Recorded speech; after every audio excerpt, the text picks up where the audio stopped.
Assalamualaikum warahmatullahi wabarakatuh. Perkenalkan, saya Raden Dewo Sasongko dengan NIM 244 yang merupakan empat dengan tema Pelabuhan Bakauheni Kabupaten Lampung Selatan, Provinsi Lampung. Mari kita langsung ke pembahasan berikut. Bab 1, pendahuluan. Latar belakang Pelabuhan Bakauheni. Pertama, Indonesia merupakan pantai terpanjang di dunia.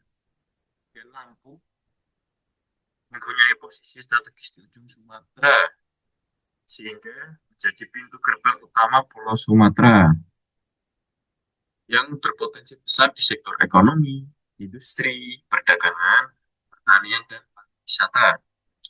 Kemudian salah satu pelabuhan tersibuk di Indonesia dengan dikelola oleh PT ASDP, dilayani kapal 5.000 GT. Kemudian fasilitasnya memiliki dermaga eksekutif, fasilitas umum, dan akses JTTS. Dan tantangan masih dominan sebagai transit dan kontribusi pariwisata cukup minim. Nah, dan solusinya Pelabuhan Bakauheni sebagai destinasi unggulan Sumatera 2022 2001. Itu latar belakangnya. Kemudian rumusan dan batasan masalah. Rumusan masalahnya yang pertama layout dan pembagian lokasi Pelabuhan Bakauheni.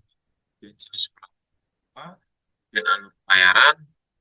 Yang keempat sarana dan prasarana. Dan batasan masalah yang pertama fokus di pelabuhan saja dan hanya membahas layout, alur cerita, saran dan prasarananya. Sorry, sarana dan prasarananya. Kemudian yang terakhir, data dikumpulkan, dipelajari dan dianalisis untuk penyajian. Ini kita datanya merupakan literatur. Kemudian ya, menyajikan layout dan pembagian fungsi, kemudian mengetahui jenis pelabuhan, alur pembayarannya, ini dikasih sarananya. Kemudian ada kegunaan atau manfaat memberikan informasi detail mengenai Pelabuhan Bakauheni, jenis alur sarananya, menambah wawasan pembaca dan penulis. Kemudian kedua, pembahasan kita mendefinisikan pelabuhan. Definisi pelabuhan merupakan sarana atau penghubung atau gate keluar masuk barang dan jasa. Komponennya apa aja sih? Pertama ada komponen daratan dan ada komponen perairan. Kemudian ada kapal, feri, penumpang dan barang-barang.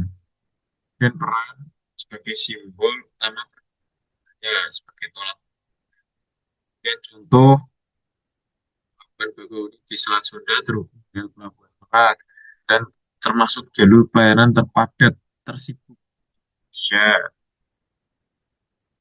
Kemudian fungsi pelabuhan sebagai transportasi bukan daratan terpisah yang terpisah oleh laut dan terkait ekonomi sebagai pusat distribusi.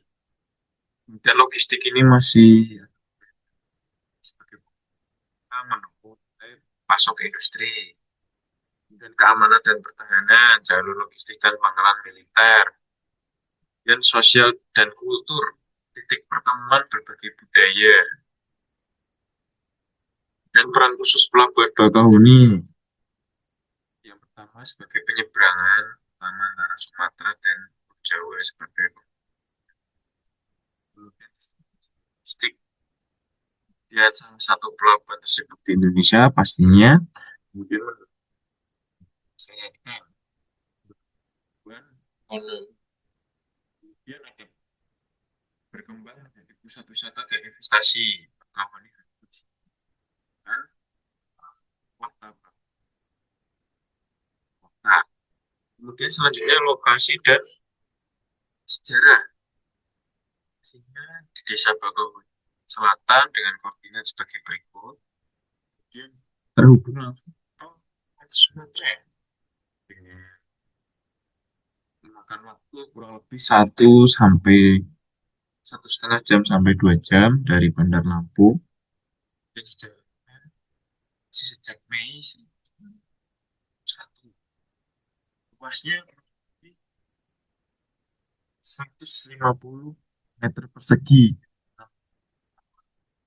Kemudian jarak ke Merak 7 kilometer dengan waktu tempuh kapal 1,5 jam. Kemudian sarana dan prasarana pelabuhan Bakauheni pertama ada dermaga, mana memiliki 6 dermaga dengan masing-masing tipe dan dimensi. Kemudian ada parkir, kemudian ada pola alur kendaraan, di mana dermaga 1 dan 2 itu memiliki satu arah dari pintu masuk dermaga. Kemudian dermaga 3 sampai 6 itu memiliki dua arah di jalur akses. Kemudian fasilitas pendukung lainnya itu seperti terminal penumpang, timbangan kendaraan, gangway atau jalan penumpang, kantor, bunker BBM, tempat tunggu kendaraan sebelum naik kapal.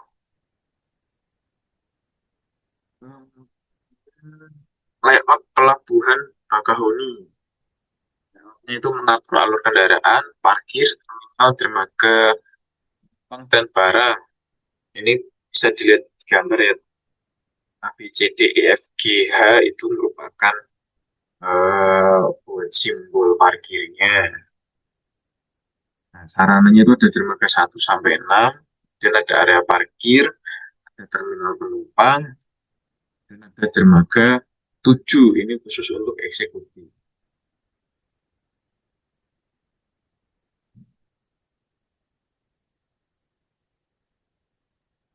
Kemudian alur pelayanan. Jumlah kapal operasi maksimal 28 unit, per time kurang lebih 1 jam, sailing time-nya sekitar 2 jam. Kemudian ada dermaga regulernya itu 1, 2, 3, target 24 trip per hari. Kemudian dermaga non-regulernya itu seperti dermaga 4 dan 5 itu jadwalnya fleksibel. Yang ke-7 tadi itu eksekutif. Dan bab ketiga, kesimpulan dan saran. Kesimpulan, unit dermaga 1 sampai 6 itu lengsengan dan tambahannya dermaga eksekutif. Dan ada area parkir, ruang terbuka hijau, fasilitas bongkar muat, zona komersil, dan administrasi, dan mendukung operasional dan layanan penumpang atau barang. Statusnya atau fungsi pelabuhan merupakan pelabuhan untuk kepentingan publik, kepentingan umum, dikelola oleh BUMN, mana yang mengelola itu PT Pelindo. Dan merupakan pelabuhan Bakauheni merupakan pintu gerbang Jawa dan Sumatera penghubung. Saran, survei lapangan, pemerintah Cianjur disarankan observasi langsung ke Pelabuhan Bakauheni. Dan karena kita keterbatasan jarak dan waktu, jadi untuk kedepannya bisa dilakukan observasi langsung ke Pelabuhan Bakauheni untuk data-data yang lebih lengkap. Kemudian pengelolaan berkelanjutan, kelestarian ekosistem laut sekitarnya pasti berdampak. Dengan adanya dermaga, aktivitas kapal pasti akan berdampak langsung ke ekosistem laut. Perhatikan dan mengingat status pelabuhan besar dan tersibuk. Ya, mungkin terima kasih. Ujian akhir semester mata kuliah pelabuhan saya akhiri. Terima kasih. Wassalamualaikum.